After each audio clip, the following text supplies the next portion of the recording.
Hey y'all, welcome to another episode. I think this is episode 9 of CRV 123.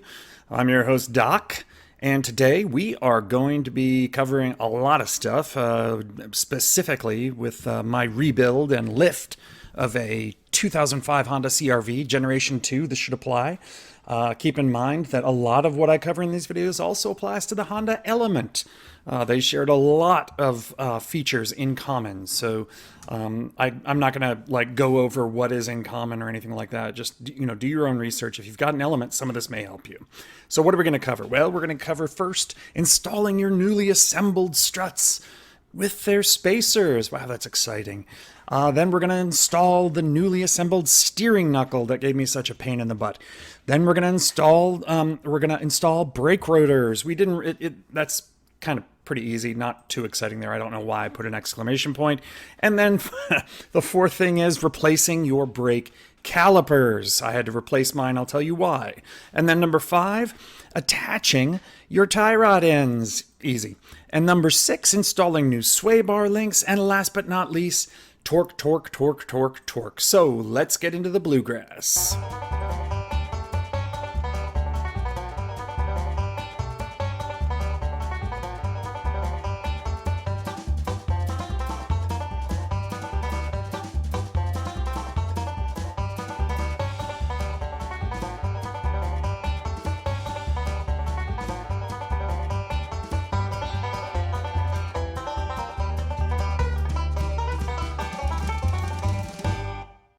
Like anything in life, what I'm about to show you is easier if you have a partner.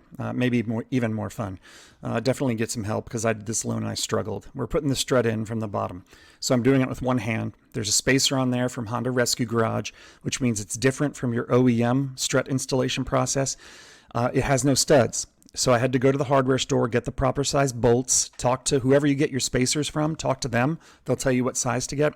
And I had to align the holes precisely while holding it with one hand and then screw in a bolt from above just to the point where there was enough thread that I could let it hang. And I think I did 2 just before I could walk away. And here I am just tightening it down. I'm actually going to torque it here, and maybe you don't want to torque it at this point, because having it a little tiny bit loose might actually help with the next step of putting the steering knuckle in. Your mileage may vary. If I had to go back and do this again, I would not torque and mark the bolts because I think I actually did loosen them later to move with the steering knuckle and get it in.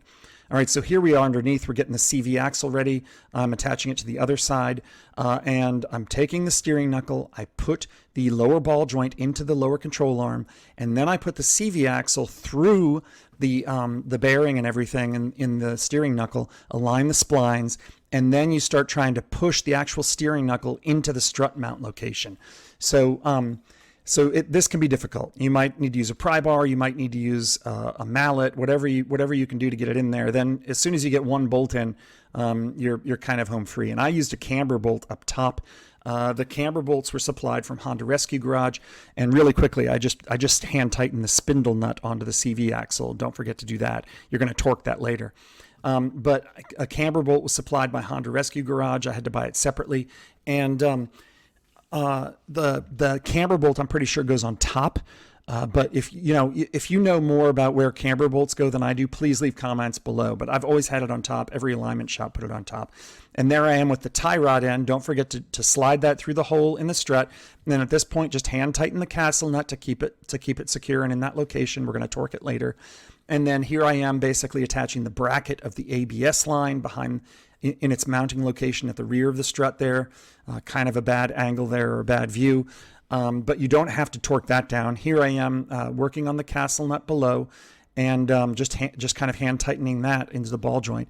And now I'm torquing. Now I'm torquing the castle nut for the tie rod end and slipping the cotter pin in and then bending it. Don't forget that. I'm going to put the torque specs for all this later. Here I am torquing the bolts that secure the steering knuckle to the strut. And you're going to have to secure one end of these. You're going to have to put like a crow's foot or an adjustable wrench on the nut side or the bolt side to secure it, because these things are going to want to spin, especially the camber bolt. So you secure it, and then you torque it down to the torque specs I'm going to give you later on, which I got from the Honda manual. And here I am finally torquing the castle nut to the ball joint. Make sure to do this. You want to torque this, and then sliding the cotter pin in through the hole and bending it side to side. Brake calipers. My brake calipers were shot. The boots for the cylinders were completely ripped up, so I had to remove the Banjo bolt. Much easier to do if it's secured to a brake rotor. I struggled with this. So anyway, once I got it loose, though, you just basically pop off the Banjo nut. See that valve stem there on top of the bucket, the black thing? That is the perfect size to plug the hole for the hose. Right there, I just plugged it, and it will keep the remaining brake fluid from leaking all over the place. So from here, I'm basically kind of, I think I had to redo my ABS mount there for some reason. But anyway, again, I'm not torquing these bolts. I'm just getting them really tight. They're very small, easy to snap. You don't want to have a bad day and snap them. And here I am putting anti-seize on the ABS sensor itself, sliding it into the hole in the steering knuckle.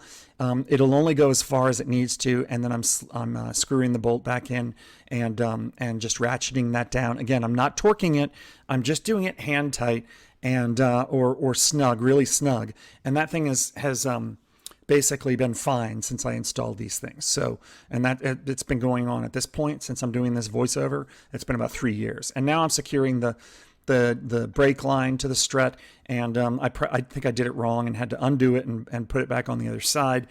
You're going to make these mistakes if it's your first time. That's just the way things are.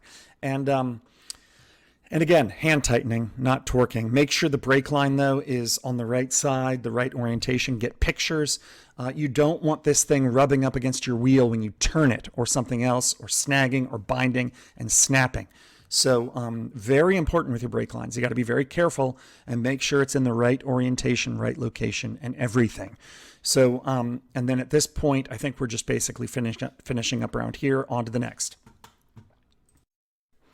Next, we're going to install the new brake calipers. Now, in my case, I am installing new brake calipers, so a lot of the stuff that I have came pre-lubed. But if you're using your old brake calipers and just doing a brake pad replacement, check your slide pins and the boots and all that for your bolts. Make sure everything is greased up where it should be.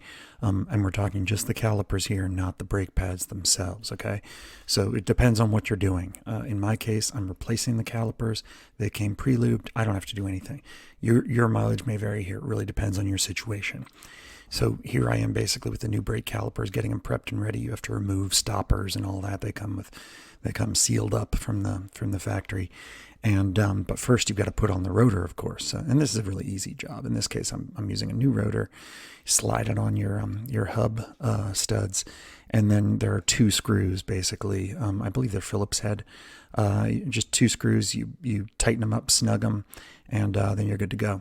Then you take the brake caliper and essentially I'm removing loosening and removing the factory bolts here. And you slide it on over. There's a specific location where it goes, and you can't get this wrong. So you slide it over, align the holes, and then hand tighten the bolts inside or onto the steering knuckle on the back. And from there, I'm just going to take my ratchet and tighten them up. I'm not going to torque them at this point, but don't forget to torque them. And again, I think I mentioned this earlier. I'm going to put all the torque specs in just a little bit so that before you put the front wheels back on, we're going to make sure that you've got everything torqued to the proper specifications. Now you've got the brake line. It's got that valve stem in the Banjo section, preventing fluid from coming out. Now you're going to get ready. This kit came with a new bolt and a new washer. You want to make sure you put them in the right order. If I'm not mistaken, there may be a washer on either side of the Banjo. When you take apart a brake caliper, make sure you keep track of that stuff. So anyway, here I am putting in the bolt through the Banjo section. I'm trying to do it quickly so I don't bleed any more fluid. Hand tighten it and then snug it up with your ratchet, and you're done for now. Now, the next step, putting on brake pads. Just remember here, usually when you buy brake pads for the CRV, it's going to come with all the components you need. It's going to come with these brackets that prevent rattle, and those will go into the caliper slots.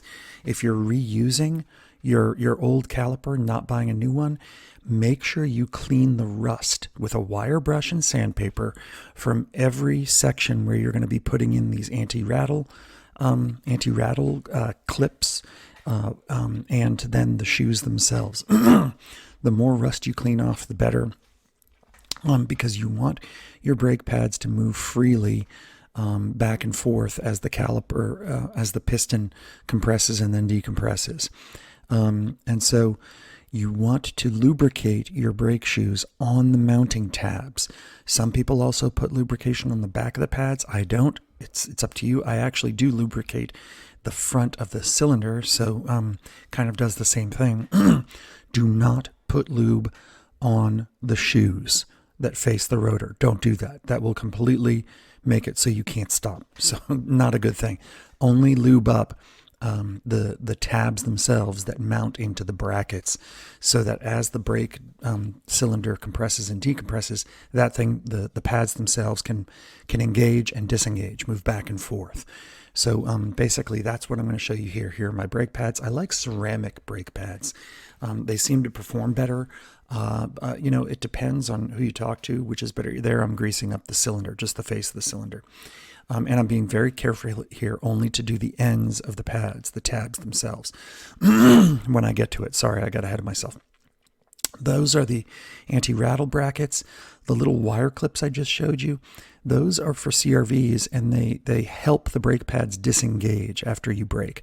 Some people say you don't need them. I like them. Honda put them there for a reason. I'm going to use them. In some cases, brake pads you get won't come with those, but you can get them from like O'Reilly's or Advance Auto. You can get a brake pad kit or a brake accessory kit for like 10, 15 bucks, I think. I can't remember. I got one just recently. So there I am, basically greasing up just the tabs, putting them in to the brackets. They should fit snugly.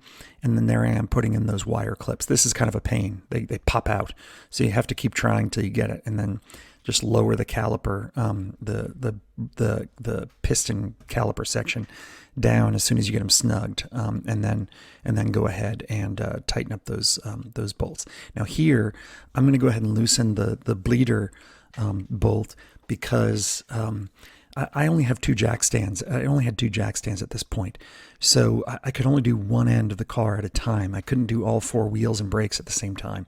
So I went ahead and bled it, knowing that I'd have to do all four anyway once I finished the entire car. And I was thinking maybe this would make it easier to do the front end once I got there. So this is a diagram of, once I finish my entire car, this is how I'm going to have to bleed my brakes. You go from the farthest tire from the master cylinder. So number one, that would be the passenger rear tire. Then you move to the driver's side rear tire. Then you move to the passenger front. And finally, you bleed the driver's side front tire.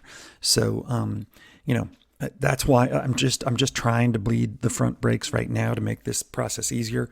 But again, this is how it's done. When I finish my entire job, meaning the entire CRV rebuild, I'm going to have to do this 1, 2, 3, 4 in that particular order. Now we're going to stop for a really important safety issue. Before you go any further, make sure everything is torqued. The next step involves putting the front wheels back on. And before you do that, if you do that, then you won't be able to torque some of these things. So do this now. Go back, make sure you've done it. Torque the knuckle to strut bolts, 116 foot-pounds. Strut to frame, those 3 bolts up top, 33 foot-pounds. The brake caliper to knuckle bolts, really important ones, 41 foot-pounds. The brake caliper to pad retainer, so those bolts that, when you undo one and you can swing that section of the caliper up, that's what I'm talking about. Those go to 25 foot-pounds. At the time I did this, I didn't have a torque wrench that went down that low, so I went ahead and just snugged it up pretty tight. The Banjo bolt, also this I made very snug, but technically it's supposed to be 25 foot-pounds. And then make sure, did you torque the knuckle ball joint, castle nut, the one attaching that main ball joint to the steering knuckle and attaches to your lower control arm?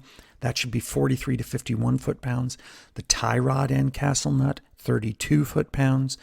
And then make sure that your ABS and brake line bracket bolts, the things holding them in place, are both snugged really tightly. And you want to make sure, again, that your brake line is on correctly, that it's not going to bind. It's not going to, when you make a turn, it's not going to rub up against your tire and eventually break through. So you definitely want to do those things. Make sure, got to be safe. So You can see I have my tire under the car in case the jack stands fail. I won't get totally crushed. I'll still get partially, but maybe I'll live. Get your tire back on there, put the lug nuts back on, hand tighten them. I don't think I do this, but usually what I do at this point is I will also ratchet tighten them. I'll take my ratchet wrench and tighten them, but you won't be able to torque them till the car's on the ground because the thing will spin. So here I am basically lowering the car, and I think at one point I left something under there and had to jack it up again and then relower it. I can't remember what I left under there, but it was no big deal. Anyway, lower your car, make sure nothing's, oh, it was a bucket. Make sure nothing's under there. And then go ahead here. This is the top. I think I'm going to the top of the strut mounts. And these, I believe, are supposed to be torqued to 33 foot-pounds. A lot of people say just tighten them, but 33 is where it's supposed to go to. Now, we're almost done, but this is a really, really important step. You've got to torque that spindle nut. I've already torqued it, and now I'm pounding in the little, it's designed, there's a little notch, and you basically take a screwdriver and pound the edge of the spindle nut into the notch so that it can't loosen itself. And now I'm torquing the lug nuts on the wheel so that the wheels don't fall off. Another important thing to do. Spindle nut torque specs 134 foot-pounds, lug nuts 80 foot-pounds. Last but not least, your sway bar end links. These are kind of a pain. Not enough room to put a torque wrench in there, but you've got to have an Allen key, and you've got to have a crow's foot of the proper size, preferably a combination wrench that has a crow's foot on one end and a ratcheting feature or box, and that'll make your life a whole lot easier. I didn't have it at that time, so I used an adjustable wrench and an Allen key. It took me forever, and you just want to get these things as tight as you possibly can. It's going to be tough because of the angles and everything, but really, really, really work at getting these things tight. I think I had to come back. Originally, I didn't tighten them enough, and within a day or two, I had developed a kind of a knocking noise or a clunking noise when driving, and all I had to do was go in and tighten these again. Finally, I just went all out and tightened and snugged them up as much as I could, and that took care of the clunking noise. I had no more issues after that, and no problems. So definitely do these. You're gonna have to do both sides, and definitely get them in as tight as you can. Now, even though I lifted the front end, in this case with the spacers 2 inches, I could use stock tie rod end links. I tried adjustable tie rod end links at first, and those actually failed and broke on me. So what you're seeing here are stock ones going in. I think these are TRQs, and those have lasted forever. So no need with a small lift to get any extendable or adjustable length tie rod end links here. You really not tie rod, sorry, sway bar end links. You just don't need them. So anyway, finishing up that job, that should do it. You've just rebuilt the front end suspension of your car. Wrong. You didn't finish yet. There's one more thing you have to do, and that's this. Torque your control arm bolts. Now the weight of the vehicle is on the wheels. This is the time to do it. If you torque them now instead of when it's jacked up, you're not going to rip the bushings by letting the whole weight of the car droop on them while you work on it the whole time. So this is when you do it. Get under the car, and it's 61 foot-pounds for both bolts. Wriggle, get in the, do whatever it takes to get in the right angle. You've just lifted it a couple inches. You have a little more room to work with, but don't forget this step. Now you're done rebuilding the front end of your car, your CRV. Now, one last thing.